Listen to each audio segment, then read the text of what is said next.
രചന വിജയ് സത്യ. അവതരണം ഷാഹുൽ മലയിൽ. എഡിറ്റിംഗ് ഷെരീജ് പൂനൂർ. ഋഷി, ഇപ്രാവശ്യം എന്തൊരു ഉഷ്ണം, നമുക്ക് വല്ല വാട്ടർ പാർക്കിലും പോയി നീന്തി കളിക്കാം. പ്രഗ്യ അത് പറഞ്ഞപ്പോൾ ഋഷിക്കും തോന്നി, ശരിയാണ്, സഹിക്കാൻ പറ്റാത്ത ചൂടാണ്. പോത്തുപോലെ കഴുത്തറ്റം വെള്ളത്തിൽ കിടക്കാൻ നല്ല രസമായിരിക്കും. നീ റെഡിയായിക്കോ, നാളെ ലീവല്ലേ, നാളെ തന്നെ പോവാം. ഇരുവരും തമ്മിൽ വിവാഹം കഴിച്ചിട്ട് ഒരു മാസമേ ആയിട്ടുള്ളൂ എങ്കിലും വിവാഹത്തിന് വേണ്ടിയെടുത്ത ലീവ് കഴിഞ്ഞ് ഋഷി ജോലിക്ക് പോകാൻ തുടങ്ങിയ പിന്നെ ഇടയ്ക്കിടുന്ന ഞായറാഴ്ച ലീവ് ദിവസങ്ങളിൽ രണ്ടാളും എവിടെയെങ്കിലും പോയി ആഘോഷിക്കും. പിറ്റേന്ന് രാവിലെ തന്നെ ഇരുവരും അറിയപ്പെടുന്ന ഒരു വാട്ടർ സ്പോട്ടിലെത്തി.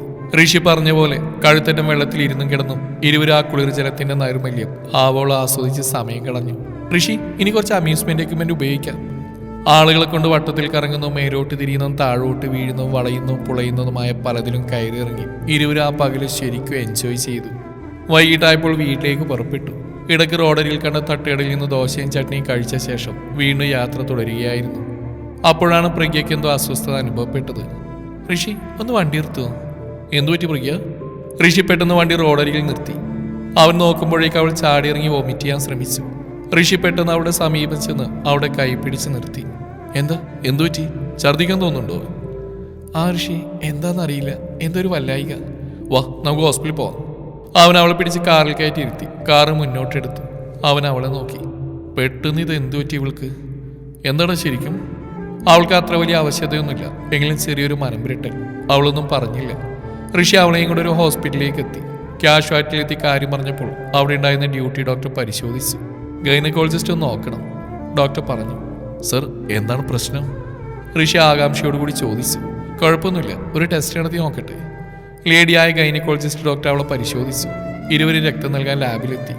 ഇത് നമ്മുടെ പഴയ ഗൗതമിയല്ലേ? ലാബിലിരിക്കുന്ന ആളെ കണ്ട് ഋഷി അറിയാതെ ചോദിച്ചു പോയി. അപ്പോഴാണ് അവിടുത്തെ ടെക്നീഷ്യയായ ഗൗതമി അയാളെ ശ്രദ്ധിക്കുന്നത്. ഈശ്വര, ഋഷി സാറ് ഇവിടെ? അവൾ അത്ഭുതത്തോടെ ചോദിച്ചു. ആ ഗൗതമി, ഞാൻ ഈടായിട്ട് മാരീഡായി. എൻ്റെ വൈഫാണിത്, പ്രഗ്യ എന്ന് കേട്ട് ഗൗതമി വിഷ് ചെയ്തു. ഗൗതമി തിരിച്ചും വിഷ് ചെയ്തു. ഏതായാലും ഞാനൊന്ന് നോക്കട്ടെ.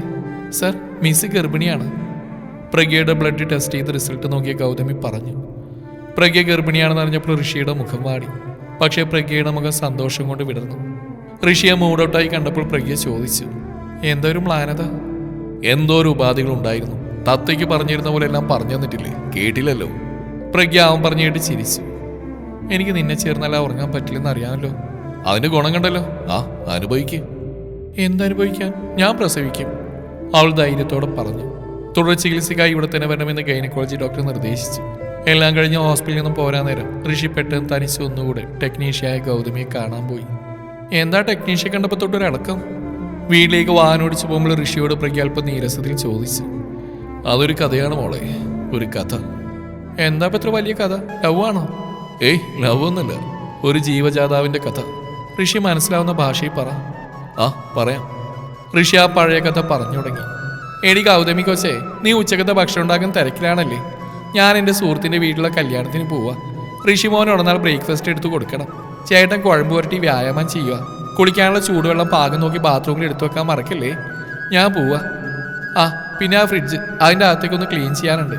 കുറേ ദിവസമായി അതൊന്ന് വൃത്തിയാക്കിയിട്ട് അതൊന്ന് ചെയ്തേക്കണേ. ശരി കൊച്ചമ്മ, അവൾ പറഞ്ഞു. അടുക്കളയിൽ തന്നെ പിടിപ്പത് ജോലിയായിട്ട് അവൾ കഷ്ടപ്പെടുകയായിരുന്നു. അതിനിടയിൽ ഋഷി ഉണർന്നു. അവൻ ഫ്രിഡ്ജിൽ നിന്ന് വെള്ളം എടുത്ത് കുടിക്കാൻ അടുക്കളയിലേക്ക് വന്നു. ഈ സമയം ഗൗതമി നാടൻ അരക്കല്ലിൽ അരക്കുകയായിരുന്നു.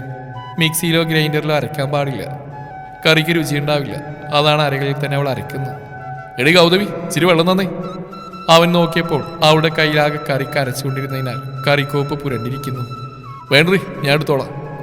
ഋഷി ചെന്ന് ഫ്രിഡ്ജ് തുറന്ന് വെള്ളമെടുത്ത് കുടിച്ചു. ചേട്ടാ, ഒരു കാര്യം ചെയ്യോ? എന്താ ഗൗതമി? ആ ഫ്രിഡ്ജ് ഒന്ന് ക്ലീനാക്കി തരുമോ? അഹങ്കാരം തീരില്ലാത്തൊരു പാവം പയ്യനാണവർ. അല്പസ്വല്പം ജോലിയിൽ അവൻ അവളെ സഹായിക്കാറുണ്ട്. അവൻ റെഫ്രിജറേറ്റർ തുറന്ന് സാധനങ്ങളൊക്കെ മാറ്റി ശേഷം അതിൽ പറ്റി പിടിച്ചിരുന്ന അഴുക്കൊക്കെ തുടക്കാൻ തുടങ്ങി. ഗൗതമി കല്ലിൽ അരച്ചു കഴിഞ്ഞ് അടുപ്പിൽ വെച്ച് കറി തിളപ്പിക്കുകയായിരുന്നു. പെട്ടെന്ന് വീഴുന്ന ശബ്ദം കേട്ട് അവൾ ഞെട്ടിപ്പോയി. അവൾ ഓടിച്ചെന്ന് നോക്കിയപ്പോൾ ഫ്രിഡ്ജിൽ നിന്ന് ഷോക്കേറ്റ് നിലത്ത് വീണ് കിടക്കുകയാണ് അവൻ. അവൾ അവനെ വിളിച്ചു.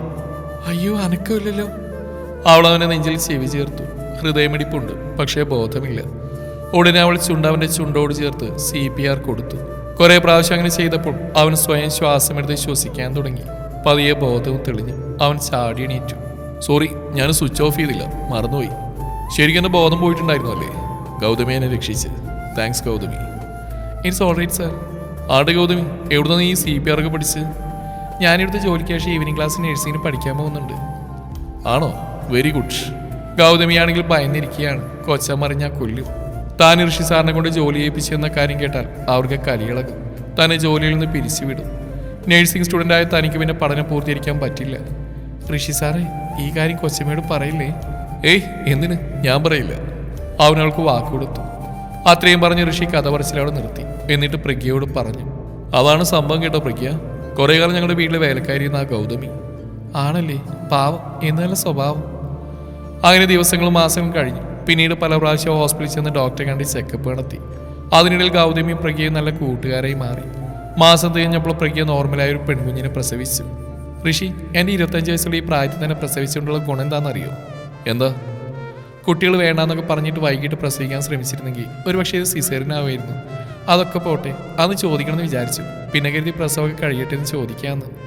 എന്ത് കാര്യമാണ് പ്രഗ്യ? ഋഷി പറയാത്തൊരു കാര്യം ഗൗതമി എന്ന് ഹോസ്പിറ്റൽ വെച്ചിനോട് പറഞ്ഞിരുന്നു.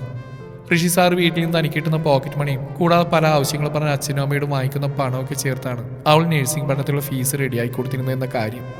ഗൗതമിക്ക് നഴ്സിംഗ് പഠിക്കാൻ പണം നൽകി സഹായിച്ചിരുന്നു അല്ലേ? അത് എന്നോട് പറയാതിരുന്നു? പ്രഗ്യ തമാശ രൂപേണ ഗൗരവത്തിൽ ചോദിച്ചു. എടി, അവൾക്ക് എന്ത് നൽകിയാലും എൻ്റെ ജീവന്റെ വിലയാവൂ. അവളെൻ്റെ ജീവദാതാവാണ്. അതല്ല ഞാൻ തുടക്കത്തിൽ കഥ പറയുമ്പോൾ പറഞ്ഞത്.